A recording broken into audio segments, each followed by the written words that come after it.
أحسن الله إليكم. هل صحيح أن تعبير الرؤى إلهام من الله؟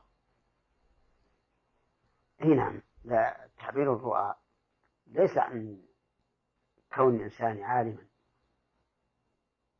أو ذكيا، لكنه فراسة وممارسة الأشياء وربط الأشياء بعضها ببعض. والعابرون للرؤيا قد يخطئون وقد يصيبون كغيرهم من الناس. وبهذه المناسبة أود أن لا يهتم الناس كثيرا بما يرون في منامهم،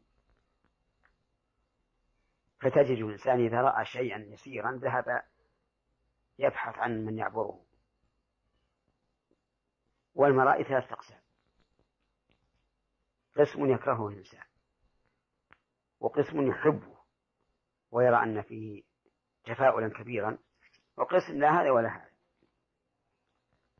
فالذي يحبه ويرى فيه تفاؤلا كبيرا يخبر به من يحب فقط،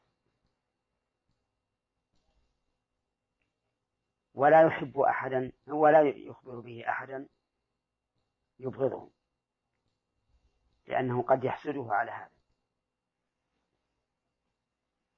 وأما الذي يكره، يعني بأن يرى رؤيا مزعجة، فدواؤها أن يستعيذ بالله من شر الشيطان ومن شر ما رأى، ولا يخبر بها أحدا، فإنها لا تضره.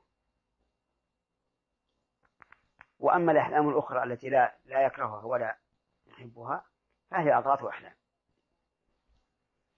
لكن لا ينبغي للإنسان أن يلهث وراء المرائي المنامية.